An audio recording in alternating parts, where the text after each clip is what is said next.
Welcome to the South Bay Midweek Prayer and Bible Study. I know you're going to enjoy today's presentation. The live session is even better because we pray together at the beginning.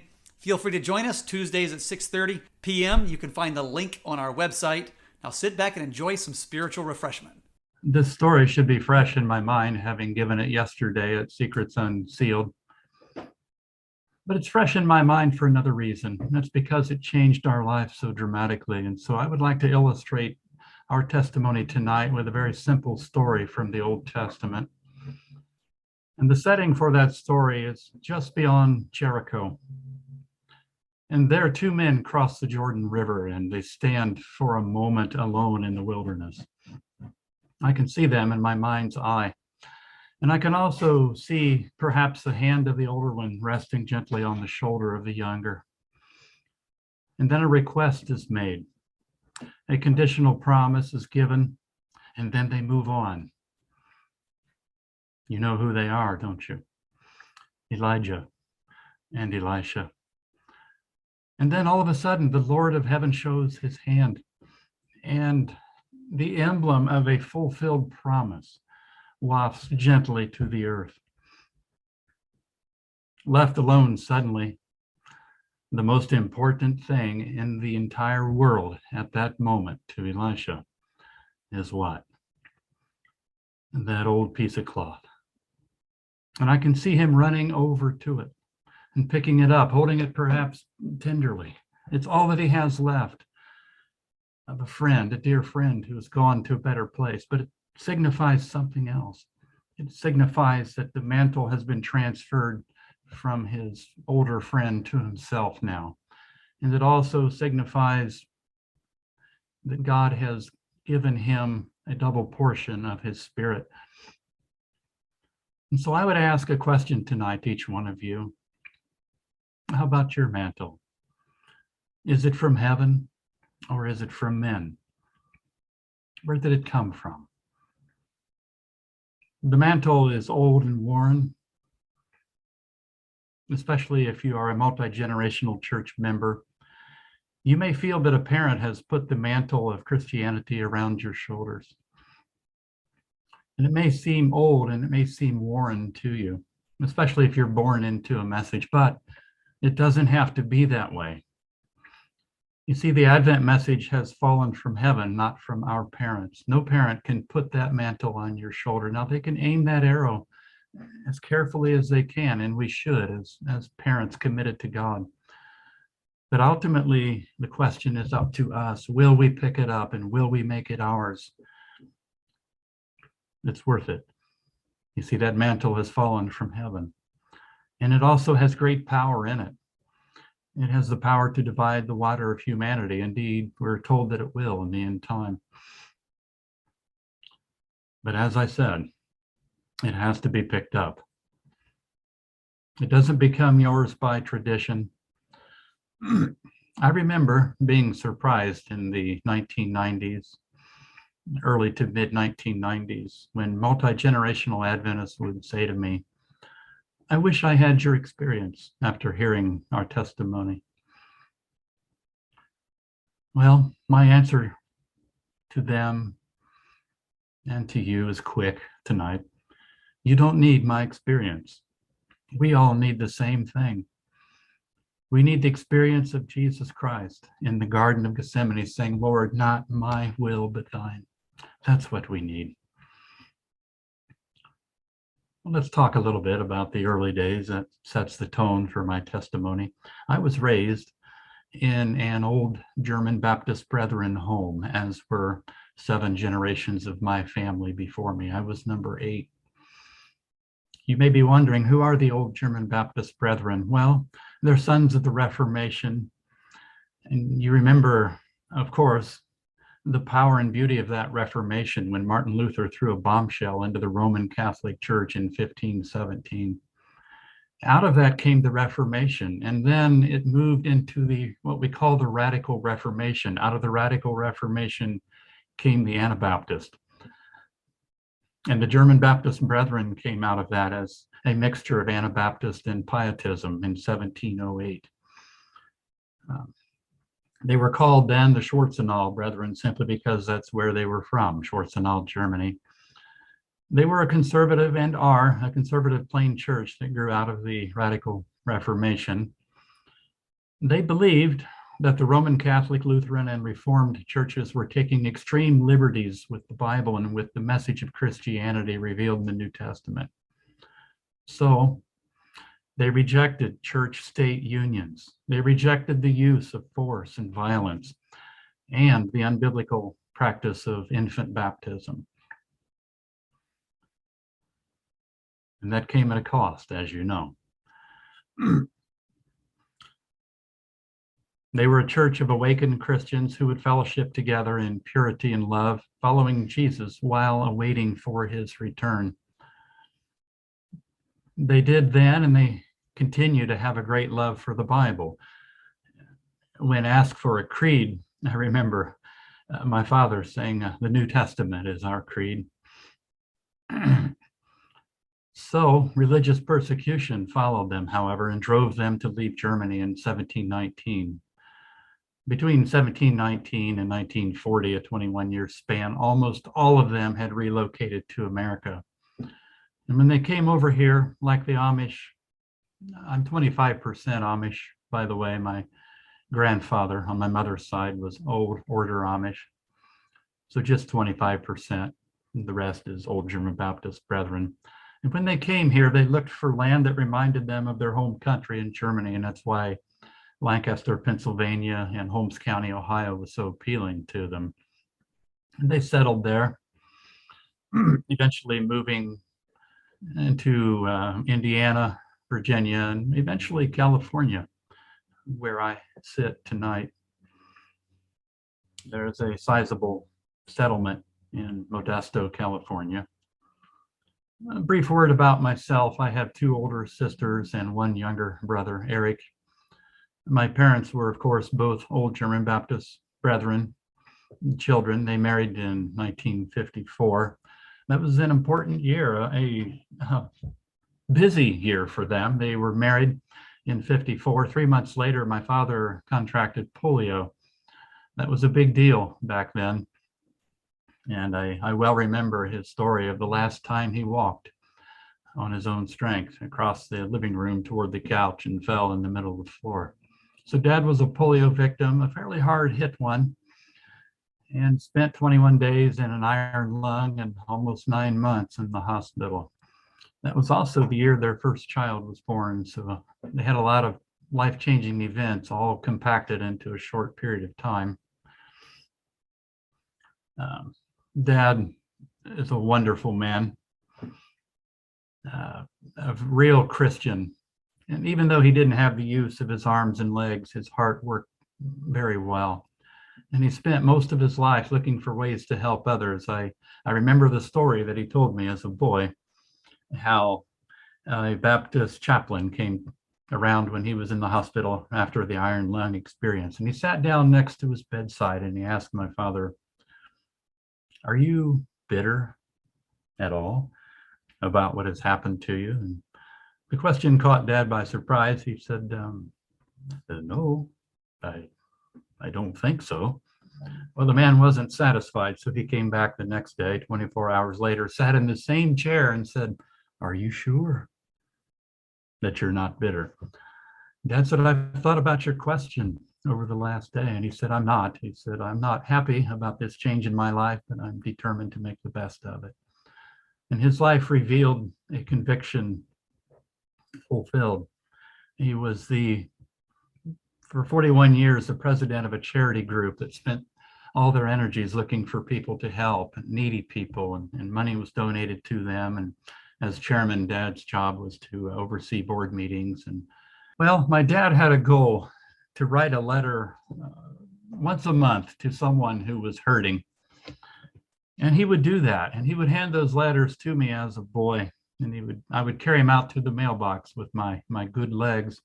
And he always said the same thing: "Put the flag up, son." And I did. I would put the flag. I didn't know what was in those letters until at Dad's viewing, when almost 1,000 people came to the viewing after he died. And I began to hear stories from people of how they were going through a hard time, and they received a letter from my father that really encouraged them. And so here's a life well lived. He proved that you don't have to have the use of your arms and legs, although that would have been nice, to serve God. My childhood was marked with that kind of security and fellowship of a close community of believers. Curiously, I attended public school for 10 grades. Our people in those days, the gap between Christianity and public school wasn't quite as wide as it is today. And so most of us just attended public school. I went there for 10 grades and then vocational school for 1 year where I studied carpentry, learned a lot in that 1 year. And that was the end of my public or professional education, because throughout almost all of my schooling, I had a kind of an intuitive feeling that school was holding me back. So I quit. I needed 1 credit and 3/4, just a little bit for my senior year, which would have been a plague year. And I went to work for my uncle building Wendy's restaurants in the summer between 11th and 12th grade.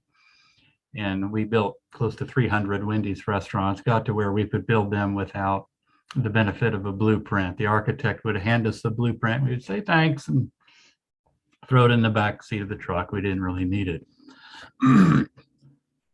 Something else, though. I wanted to start my own business, and I did eventually. More about that later, perhaps. But I grew up in my home with the Bible story books by Arthur Maxwell. A lot of the German Baptists have those books in their home. And through them, I developed a love for the scriptures as a young boy. With no radio or television in the home, I read extensively during my youth, especially during the blizzard of 1978, which was a winter hurricane with 60 below wind chills, and a lot of people died during that. I had read every book in our house pretty much a couple of times, so I started reading the dictionary. I found it fascinating. I didn't get the whole thing read, but I read a lot of it, the R's and the S's. Now, most of my uncles and the men I was surrounded with and the men I looked up to owned their own business. Even though my father was crippled by polio, I was brought up in this kind of environment of hard work, self-sufficiency, and ambition. Being the firstborn male, I became the man of the family at a pretty young age. And by that, I mean, I had the use of my arms and legs. And so I would split 6 to 7 cords of wood for use in the winter. I would shovel the manure out of the barn for our horses. Didn't care for that as much as splitting. Splitting was fun. I think that's why I became a good softball player later on in life. It was all those logs being split. And I was hunting and fishing and occasionally shooting wild dogs that threatened our sheep. And I learned through that experience to care for the sheep, even to the point of shooting them if that's what it took. I did that a couple of times. That's normal when you live on a farm. I also knew what it was like to be somewhat of an oddball in public school, growing up without television or radio. My friends would ask me sometimes, "Did you see Red Skeleton last night?" Oh, I didn't. I thought, well, that was really odd. Skeletons are white, not red, and they weren't supposed to be able to talk. These people are really weird. Well, they thought I was weird for living in that kind of a home, and that's okay. I will say, though, that when we reached driving age, most of us GB, and that's an acronym for German Baptist, most of us kids got nice cars in the 1960s and 70s, especially in the mid 70s. I guess we were making up for not having TV and radio and other things. So going to a young folks gathering in those days was almost like going to a car show in the mid 1970s. That was in the days of the big block engine. Some of you remember those days. Phil, you will. As you might expect, though, for a group with direct ties to the Anabaptist reformers, believer's baptism is a choice you must make when you are ready, not before. None of this getting baptized when you're 8, and 9, and 10, but rather when you're sure, when you're old enough to really make that decision for life and stick with it. And for me, that choice came 2 years after we were married. My wife had already joined a year before we were married. Nancy and I were married in 1982. I remember meeting her at a church meeting. Before that, we had viewed each other across crowded rooms, and I realized that sounds rather cliched, but that's true. And I finally got to meet her one night at a church meeting, and I thought to myself, she's quite pretty. She's even prettier than these lovely maple trees that the Maple Grove Church was named for. It was in the fall. I didn't try that compliment on her, fortunately. And so we began dating. Our first date was at a baptism, which is also appropriate for AnaBaptist. We had a great time. We were married a year later, 1982. And we started a family in 1984. We have 2 fine sons, Dylan and Nathan Wagoner. I joined the church of my fathers in 1984, baptized in that cold spring that flowed through my uncle's farm. And it was cold, but it was worth it. There was no heavenly phenomenon as I walked up out of the cold water that evening, just the quiet realization that I was carrying the torch for yet another generation. You see, this was my destiny. This was fully expected of me, and I was okay with that. I began to fulfill my 20th century Anabaptist role as best I could, comfortable in the approval of my peers. We had a lot of friends, very well established. That same year, I started my own business, 1984, a commercial roofing and spray foam insulation company. And it's grown remarkably over the years. We've been very well blessed. But at that time, I was just a 24-year-old kid with a lot of ambition, not much knowledge. Well, a couple of years went by. In 1986, a colorful brochure advertising a Daniel and Revelation seminar or seminary showed up in the mailbox of a business partner of mine. And as we were sharing a meal with them that evening, Eric and I discussed the brochure. We passed it around the table, actually, and I was looking at it and thought, wow, this is pretty interesting. They showed pictures of beasts in the Bible, and I was interested in the Bible, and it talked about prophecy, about things that were coming. We were interested in that, and so Eric and I discussed the brochure, and I noticed with interest that the meetings began that very night at the Joint Vocational School Auditorium in Piqua, where we now live. Didn't live there at the time. So without knowing a lot about these people, we decided to go, just Eric and I.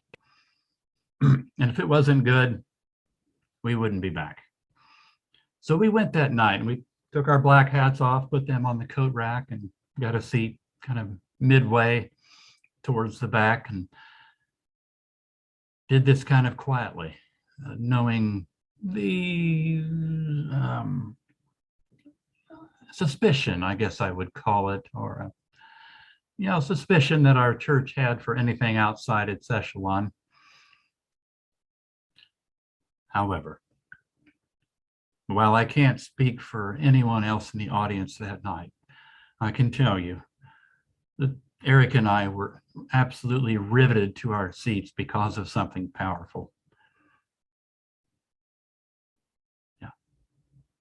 Jesus Christ had been lifted up, and I found myself irresistibly drawn to him, just as he had said it would be.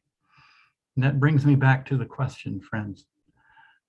Is your mantle from heaven, or is it from earth? Wow. He talked about the 70 weeks of Daniel, and I was just fascinated by this. We had a lot to talk about on the way home. We went home and we told our wives, we're going back tomorrow night, and you're coming with us. And they did. So we went back with our families early on Monday night, got a good seat. And night after night, I sat in that hall while the Bible opened itself to me under the supervision of the Holy Spirit. And I guess like the unnamed disciples on the Emmaus Road, we would say to each other, did not our hearts burn within us as the scriptures were opened? You see, each night we were handed the link of a chain. It was a doctrine. And in those days, there were 27 of those doctrines, and they were beautiful by themselves. And you would hold one in your hand and say, yeah, that's really remarkable, but it has no strength. It's just one link. But night after night, the links began to join together until they became a chain, a golden chain of truth woven throughout the Bible. I attended all 21 of those remaining meetings, except for a few when I was in Minneapolis on business, 1986. By the close of the seminar, I had learned 3 serious truths. That is, the Bible is held together by an extraordinary power. And number 2, that power is a person, and that person was Jesus, or is Jesus the Christ. That's enough right there. However, I had also been brought face to face with particular truths of Christ, like the conditional immortality of the soul, judgment confronting everyone, the everlasting gospel, the Sabbath rest, and the panoramic view of redemptive history, which we call appropriately the great controversy. That was a lot to think about, and it was very intriguing.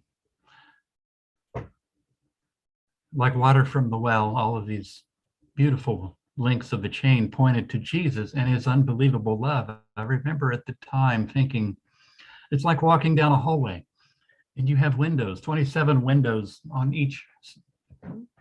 both sides of the hallway, and you pause, you turn and you look in one of those windows, and you see Jesus Christ from a very particular perspective, from a doctrinal perspective, and you could sense the love of Christ and the fact that he cares for us. In each one of those doctrinal windows that I would look through, the conditional immortality of the soul, I had no trouble with that one. I was raised to believe that when you died, you went to heaven or hell. And so I was convinced that Grandpa was in heaven watching, and he was a man that I greatly respected, wonderful fellow. And so I felt bad whenever I did something wrong. I thought, well, Grandpa saw that. That's not good. Well, that was all born of confusion. And I had no trouble accepting the truth of the state of the dead. That, boom, I said, yes, it's in the Bible. I'm in. The Sabbath took a little longer, but now I had a problem. Where had these truths been for 8 generations? Where were you, Lord? I've never seen you this clearly before. They called it a revelation seminar, and it was. There had been a revelation. I was shaken to the core, but I was also attracted by what I was learning. And so the seminar came to a close, and I still remember the kind evangelist sat down with me at the end near the back of the church in his neat South African accent. And he said, well, my friend, you've learned a lot of things. Just don't forget what you've learned. And he didn't try to pressure me, which was important. If he had, I don't know if any of you have been raised on a farm or been around a farm. You ever push on a cow? Now they tend to push back, and they weigh more than you and I, so they win. Pressuring me would not have worked at all, but he set me free that night. He said, study it out for yourself in the Bible. And that was the end of it. I thought, that's not a bad idea. The next day I went to Odd Lots. They call it Big Lots now, but in those days they called it Odd Lots. And I bought a wide margin white Bible, cheap, for $9.88. I wanted it wide because it had a lot of room to write in. And then I asked God to help me understand it and to rightly divide it, because I didn't know. And I read that through in 3 months' time. I thought maybe I'd missed something there. 8 generations can't be wrong. And I took notes. I still have that Bible. It's in our library. And when I would come across the doctrine that I had been showed, one of those links of a chain of truth that were presented to me in that Revelation seminar, I would put a mark around that verse and say, aha, it is in here. It's in the Bible. But I was determined to disprove this Advent message that had shaken my foundation, because I felt it made me uncomfortable. Because if it was right, I could see where this was leading. And so I tried to disprove it. And for the next 2 years, I studied to disprove that message. And I learned something. in those 2 years. I learned that if a pillar of faith topples in Bible study, it is a false pillar. The real pillar, which is Christ, will not fail. And you know why? Because his mantle is connected to heaven, and that's what I want. I also bought a book at the local Christian bookstore. I went in and confessed to Terry, the owner. I said, I've been studying in Seventh-day Adventism. He said, oh dear, as if that was something bad. He said, well, I have a book for you. And he went back and got it, and I bought it for $5.95. The title of that book, How to Avoid the Snare of Seventh-day Adventism. Kind of a subtle title, or not. I read the book. The man was a once saved, always saved individual. He came from that Southern Baptist background, and naturally he had a controversy with Adventism for our Arminian stance. I caught that right off the bat. And I also read that $9.88 Bible, and you'll be happy to know that even though I had a book that was designed to kill your interest in the Seventh-day Adventist Church, it was the Bible. It was the Bible that had my attention. Why? Because it was true. But something was happening. My wife knew this was going on. And at the end of 2 years of research, I had earned her suspicion because she had quietly watched her quote unquote well-respected husband confirm something he had set out to disprove. I guess I'm a failure. I tried to disprove the Adventist message and I failed. That's all right. But it didn't end there. The day was fast approaching when I would go from well-respected to complete idiot in the eyes of my erstwhile friends and family. Some of them stuck by us and some of them didn't. But I had to admit that I was becoming an intellectual prisoner of this very message I was researching. And I don't know if any prisoner was ever held tighter than I was in 1988, particularly late summer and early fall, than I was by the chains of conviction that have settled around my neck. But it wasn't over then.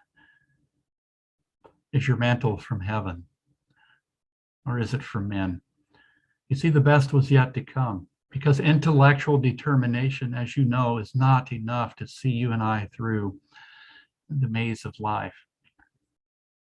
I had all this head knowledge that I had studied out in the Bible, but it wasn't yet in my heart. That happened in late 1988. It came to a head one night. My wife was in Indiana, had a baby shower. The children were there with her, and so I was alone in our farmhouse. And it all came to a head that night. I would put this study off for a week sometimes just to think clear because it kept cluttering up my mind. I could not get it out of my mind. I was still a German Baptist, but I had all these understandings that were taking root in my heart. And so I fell to my knees that night in the midst of the tremendous pull of my heritage against the power of the Advent message. And I desperately wanted to know how God felt about all this. And so I went to my knees that night and I asked God to help me. Pretty simple. I prayed as I had never had before in my life. And I said, Father, please help me. You alone know the struggle that's inside of me. Take this out of my hands and guide me by your will. If you want me to be a German Baptist, I'll be the best one I can be the rest of my life. If you want me to be an Adventist, I don't know anything about these people. I mean, they might even be weird for all I know. But if that's what you want me to be, I'll be one the rest of my life. I just want to know what your will is. I fell asleep. It was probably an hour plus long prayer. Poured it all out. I woke up in the morning and my life began to reveal a series of events as if guided by a giant hand. And I knew that God had heard that prayer that night. He had been listening. And he was guiding tenderly and carefully. Gethsemane was close behind me. And so I took step after step in the direction of the Advent movement. One thing I got up the next morning after that prayer, and looked at my watch, and it was Saturday. Well, here I am all alone. I thought, well, I'll just run over there's an Adventist church over in Piqua, about 20 miles away. I had no idea what time they started, so I took a chance. I went there at 10 o'clock because that's what time the German Baptist fellowship would start on Sunday. And that was about the right time. I walked in, and the pastor was standing there of that church in the foyer. And he said, "Hello, how are you?" He recognized me as a new face. And I said, "Fine." He said, "How have you been?" I said, "Oh, I've been going through some turmoil." He said, "Oh dear." I said, a little bit tongue in cheek, I'm not usually that transparent with strangers. And I shared with him what I was in turmoil about was the Advent message. He said, "Well, that doesn't sound like that's too bad." But he said, "You're welcome to stay after the sermon. We're having a potluck lunch." He said, "It will be vegetarian." Oh, okay. I was raised on meat and potatoes. I thought, well, they'll have potatoes anyway. And so I agreed to do that. I was actually intrigued by the idea. Nancy and I knew that we probably needed to clean up our diet, but we didn't know how. I sat through that sermon, which was ironically titled, "Does God Mean What He Says?" And then we had a fellowship lunch. The pastor sat down beside me and we talked pleasantly for a while, and the food was pretty good. In fact, it was real good. So I thought that was interesting. And the pastor made this overture to me. He said, "You mentioned you had some questions." And I said, "Yes, I do." For instance, one of the questions that hounded me and I didn't have an answer to yet was regarding the conditional immortality of the soul. For if when it says that the dead would be destroyed or the wicked would be destroyed eternally, if that's not forever, then how is eternal life forever, since the two are held in juxtaposition? That was my question to him. He said, "I'd be glad to meet with you." And he said, "I'll come over to your house some night." I said, No, my wife wasn't on board with this new religion. We were very well established and very comfortable in our current religion. He said, "Well, how about we meet here somewhere neutral?" And I said, "Absolutely. Thursday night, 7 o'clock. So I had a great supper. Nancy fixed me a good meal. And I said, "Honey, I'm going to go out for a drive." And I did. I didn't tell her where. I drove to Piqua to this church. I drove in there. And he stood me up. Didn't show. In 31 years of ministry, he has never, ever stood anyone up for Bible study. And he didn't mean to this time. It's okay. The church was open, so I walked in. There was a young man in there, a school teacher at the time, and he was grading papers or whatever. And so I was pacing around for 40 minutes in the foyer, getting more and more embarrassed. Finally, he came out. He said, "Is there something I can do for you?" I said, "Am I supposed to meet the pastor here 40 minutes ago?" He said, "Let me call him." He couldn't get a hold of him. He got a hold of his wife. That was before the days of the cell phone, or at least at the very beginning of them. He got a hold of his wife, and she said, "He's over an hour away in Bell Fountain." Okay, so he's not going to make it. So this school teacher, whose name is Mark, by the way, he's a carbon copy of our dear friend Phil Mills. They're very, very similar in height, word and deed and appearance. So anyhow, he said, would you like to talk to me? And I thought, well, I might as well. Here I am in this strange building. I sat down with him, and he shared with me his testimony, which was quite fascinating. He had been an atheist in college, the son of a Chicago cop, and he grew up in the hippie movement, bought into the lies and distortions of the hippie movement, and was following that ideology until he was confronted in college, University of Cincinnati, with the Advent message by a backslidden Seventh-day Adventist. And it broke him. He became a Seventh-day Adventist, him and his girlfriend, who are now married. And then I shared with him a little bit of my story. And I said, I have a problem with this woman apparently who has written some things. I was so excited about all these Bible truths in the Revelation seminar that I attended, but now I'm told that most of these ideas came from some woman who wrote some books. He said, I'll get you a book. I said, yes, I'd like to see what this is all about, because I knew about Mary Baker Eddy, and I knew about some of the distortions and distractions that the devil had thrown up into Christianity. And so I wanted to read it for myself. He got me a tattered book called Cosmic Conflict. As you know, that's a great controversy. I set that by my side, and then he said, would you like to pray? I said, you mean out loud? He said, yeah. I said, sure. So we knelt down there on the carpet of the school teacher's office, and we prayed, and I prayed a very simple prayer. Just, Lord, please guide me. Please let me know what you want me to do, because I'm ready to follow. I just want to know what your will is. And so I took step after step in the direction of the Advent movement. Wasn't there yet, though. My wife was following along for a while, and then she realized what the cost would be. And so she pulled back, and it became apparent toward the end of 1988 that if I was going to join the Adventist church, it would be something that I would be doing myself. Another thing that interesting happened in the German Baptist church, that they have wonderful fellowship and community. You would be amazed and encouraged by it. They have church every other Sunday, and the surrounding churches stagger their Sunday service, and so it gives people a chance to travel back and forth. And they're always having couples back to their home right after church for a meal. There'd be 6 or 8 couples, and you'd be around people that you knew, and sometimes people you didn't know very well, and you'd learn to know them better.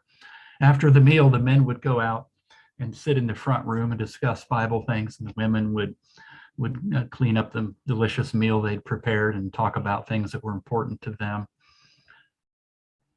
And I noticed something, that as our conversation turned to issues that were biblical, I would hear things that were unbiblical, and I just have this desire to share with them the truths that I had learned. For instance, Uncle Levi died a week ago, and I know he's in heaven watching down. I'm thinking, no, he's not. He's not. The living know that they shall die, but the dead know nothing. And so I would begin introducing some of these verses that I had been studying. And they were like, whoa, that's kind of different, but yeah, I guess it's in there. And so they began to see that I was just of a little bit of a different mind than they were on some of these issues. Now, you don't dare be too different in the church of my father, so you need to fit in as well as you can, and we did. But after a while, I became unable to hide it. And so the word broke out among my childhood peers. And eventually rumors about me went from Ohio to California in a very short period of time. Did you hear about Gerry Wagoner? Oh, Gerald's boy? Well, that's amazing. And so in 2 weeks' time, I went from well-respected to complete idiot in the opinions of most of my fellow church members. The true ones stood by us. True friends will stand by you. And I'll say a word about that later. And through it all, I went through a hard time, the complete loss of reputation, which, like Paul said, and he's right, doesn't mean much. But what does mean much is doing the will of God, and that's all that I wanted. And I clung to the scriptures and the 27-link chain that I now understood it, and the one to whom that chain pointed, and the one it came from. And I remember thinking in late 1988, this should really bother me to walk away from this kind of heritage. But I'm here to tell you, it didn't. I had gotten to the point, beginning with the prayer that night when I fell asleep, that nothing mattered except doing the will of my Heavenly Father. Nothing. And here's the reason why. It's because his mantle has fallen from heaven, and it will see us through. Now, walking away from a tradition of that depth is neither easy nor casually done, but for me, it was the only road to peace. I surrendered to God in late 1988 completely. And the peace that he brought just filled my heart. And without the support of my wife, I was baptized into the Seventh-day Adventist Church on January 7th, 1989.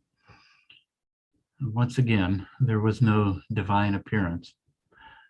However, the scriptures that I learned to love as a boy were now permanently fixed in my heart as the great guide to Jesus. And that kind of treasure was indeed a heavenly phenomenon. 3 questions as I wrap it up here, and then I'll save some time for questions of your own. What can we learn from the Anabaptist? There's a lot we can learn from them. They have many good qualities, friends. They go beyond just making good pie.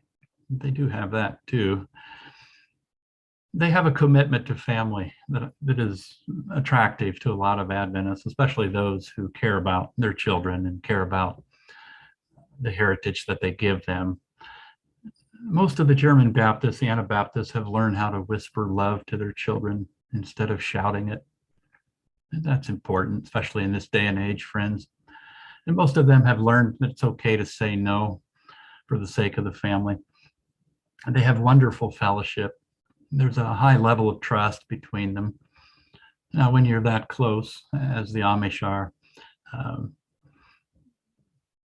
everybody knows everybody else's business sometimes. That might not be desirable.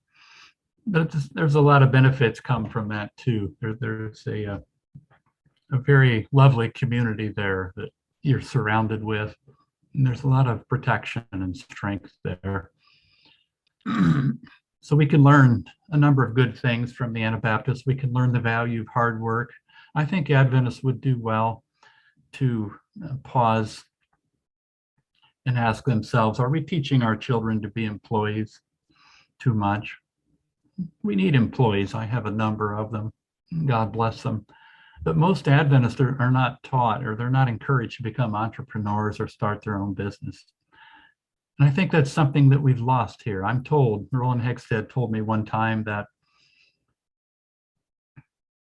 you couldn't graduate from an Adventist academy without having learned a trade or an Adventist school. He said, we need those days back, and I think he's right. And so I say that charitably. The ability to work with our hands is a receding shoreline in our country, and I think many Adventists would benefit from picking up that ability. I'll leave that to you. You might have better ideas than I do. Second question, what can they learn from us?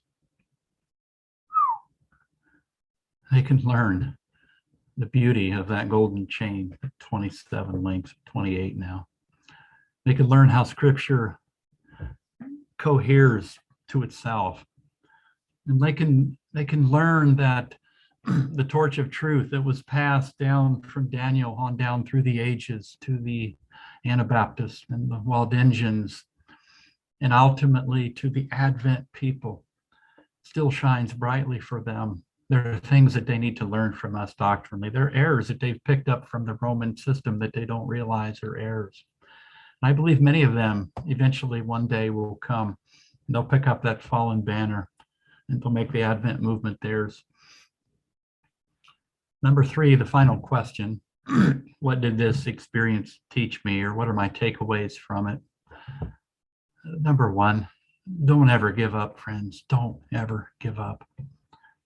Had I been the kind of person that was sensitive to rejection, when that pastor stood me up, I would have said, okay, I don't need this. If they don't care enough to keep their word and their appointments, I'm out of here.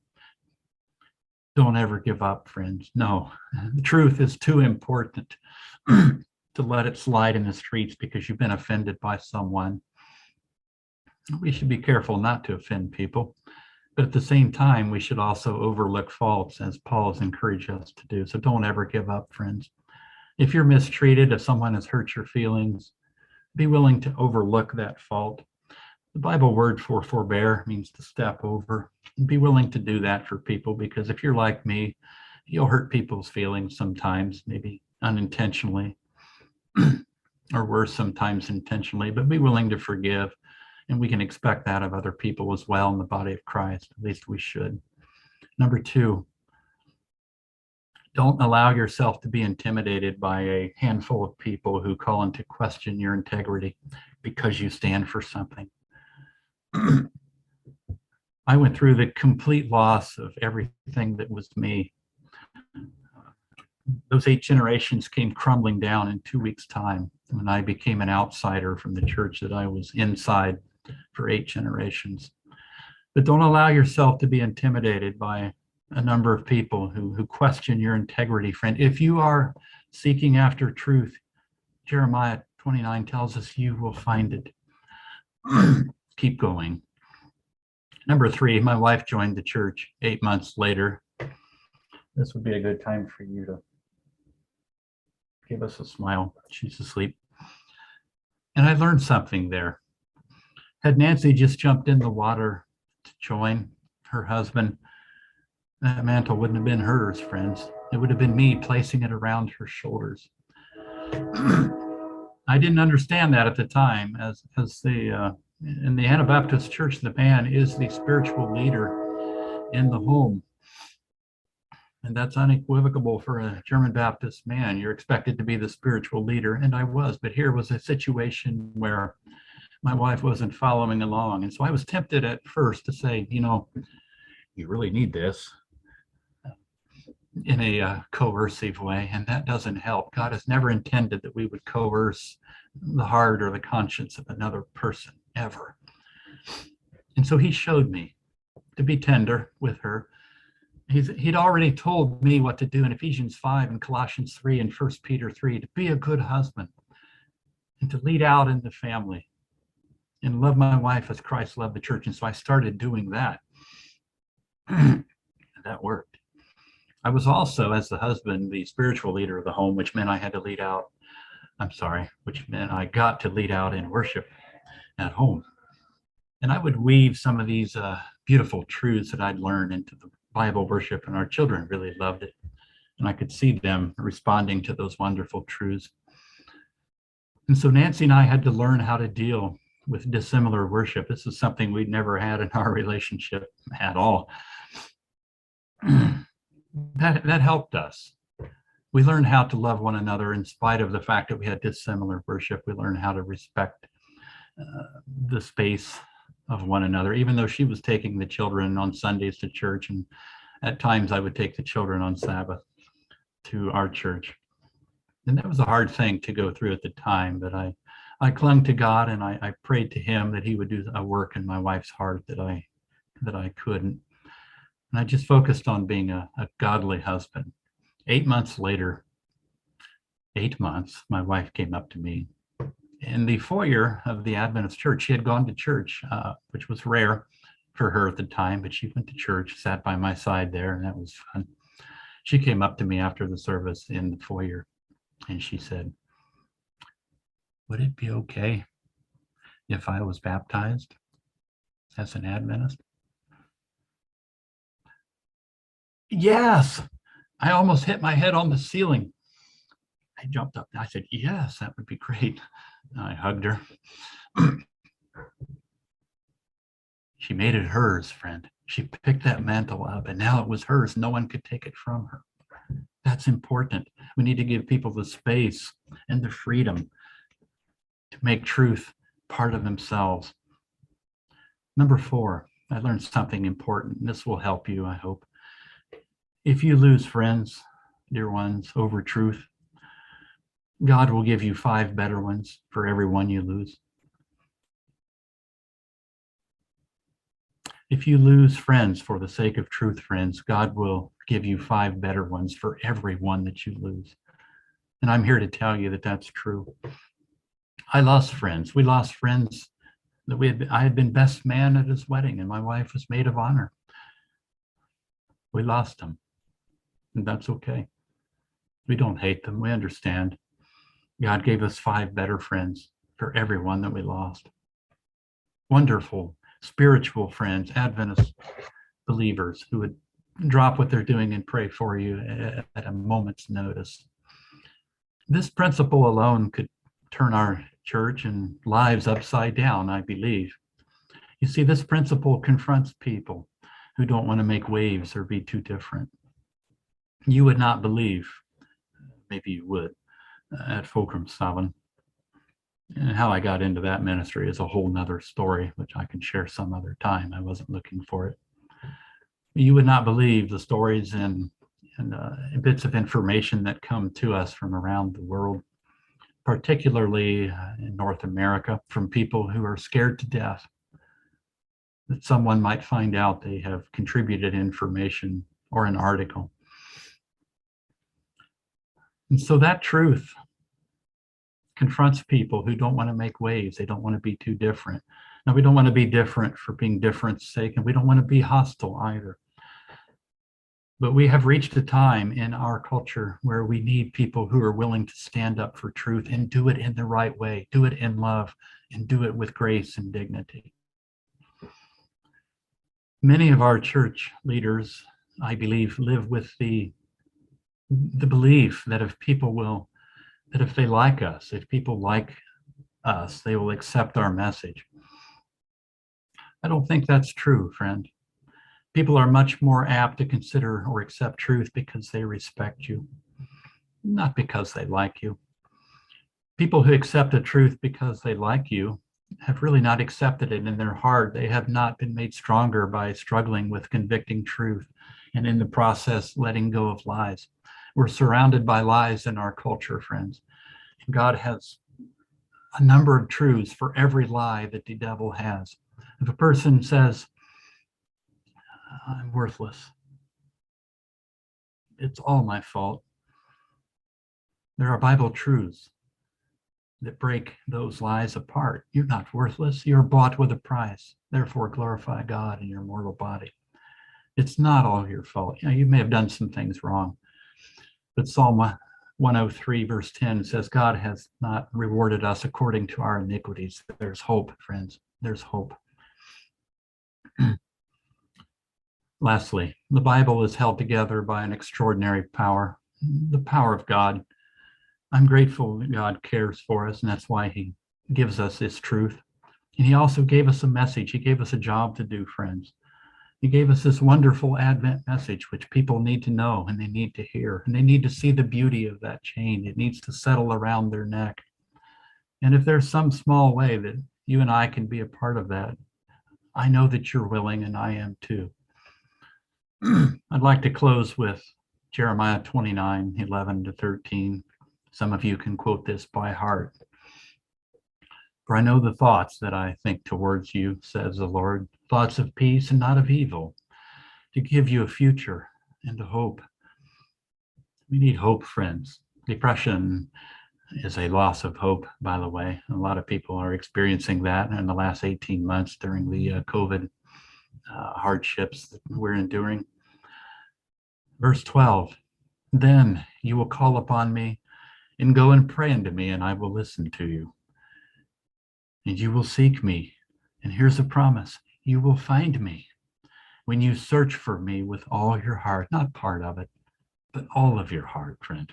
If you seek God with all your heart, you will find him.